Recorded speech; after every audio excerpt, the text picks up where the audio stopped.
नमस्कार। नमस्कार अब के हो यो अँ, माइकिङ हो।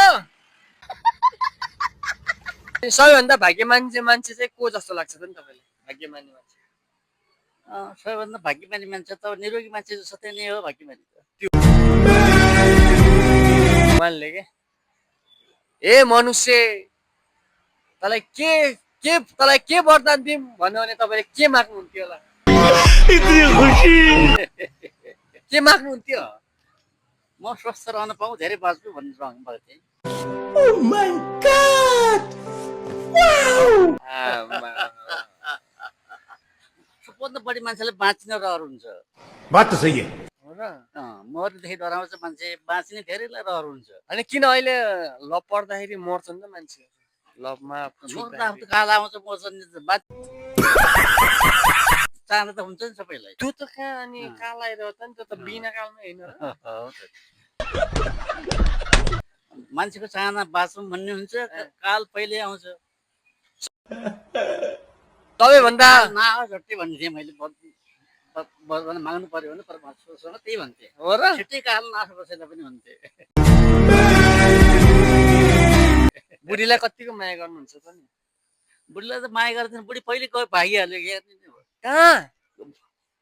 ओ माथि गयो नि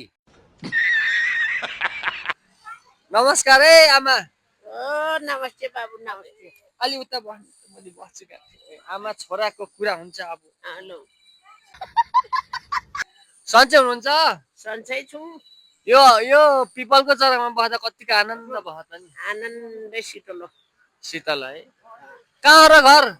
मराङ हो मराङ मराङ हो हो र?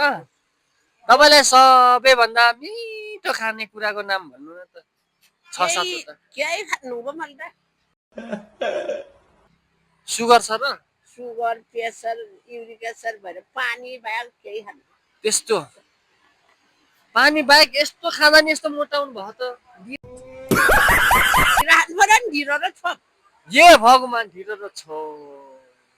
सबैभन्दा भाग्यमानी मान्छे कस्तो मान्छेलाई भन्न चाहनुहुन्छ तपाईँ? होला नि ठुल्ठुला धनी मनिएको छोराछोरी राम्रो राम्रो पार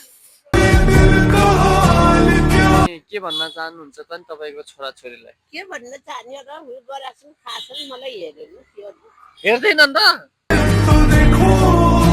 उनी बुढी भएको छ अहिले तिमीहरूलाई सबैलाई बुढी भएको के गर्नु अन्त छोराहरूलाई अनि के र खानुहुन्छ त नि तपाईँले? अनि भनेपछि तपाईँको पिन्सिन छै क्या? मागी खान्छु। मागी खान्छु रे कसलाई कसले दिन्छ यो जमानामा मागी खाने? दिन्छन् सस्तैले कसले दिन्छन् भन्नु त? अहिले भिख माग्नेलाई त 5-10 रुपियाँ भन्दा धेरै दिँदैनन्। जसले दिए नि दिन्छन् नि मेरो पेट भयो तपाईँ त भाग्यमानी हुने यस्तो मान्छे हो क्या भाग्यमानी त? यो मान्छेलाई भाग्यमानी दिने खाने गर्ने मलाई कसैको आजन खान्छु मेरै बुढा आजन खान्छु भने सिंह बजेको बाजे लाउरे। अहिले जमाना धेरै रिस मान्छेले स्वास्नी चाखिहेर्छन् आमा मुगी हेरेन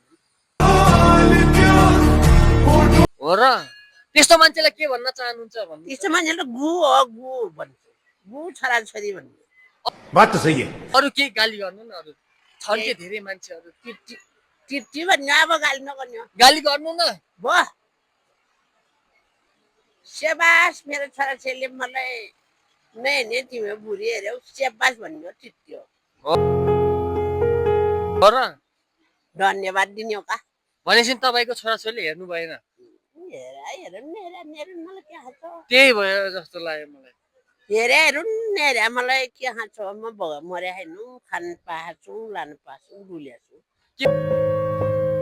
के भन्न चाहनुहुन्छ छोराछोरीलाई तपाईँले? किन चाहँदैनौ म त मलाई कसैले हेर्नु पर्दैन मेरो हात डुल्छु खान्छु अनि पछि जलाउनु परेन तपाईँको? जलानी बेला डोली जलान्छन् अहिले जमानामा के छोराछोरी नभए अन्त अहिले छोराछोरी चाहिन्छ नि तपाईँको? किनकि अब किरे गर्नु पर्यो त्यो गर्नु पर्यो। गरे भयो नगरे भयो अहिले जमानामा आँट्यो उहाँमा किसिन्न गएपछि गर्नु पर्दैन खुसी रहनु फुलिरहनु मलाई जहिले नि हेरिरहनु भन्नुहुन्छ। खै त्यो अब मात्रै भन्नु पनि लाग्दैन त भन्न मन लाग्दैन भनेपछि आमालाई लास्टै दुःख परे जस्तो लाग्यो क्या मलाई अब तपाईँको video UK America Australia London Thailand Singapore सबै ठाउँ जाने भयो जासु जाओस् जसुकै जाओस् यहाँ त मलाई कसले सुन्छ र मेरो त्यहाँ सुन्ने मान्छे भए सुन्छन् बाई बाई भन्नु न बाई बाई भन्नु बाई बाई सबैलाई सबैले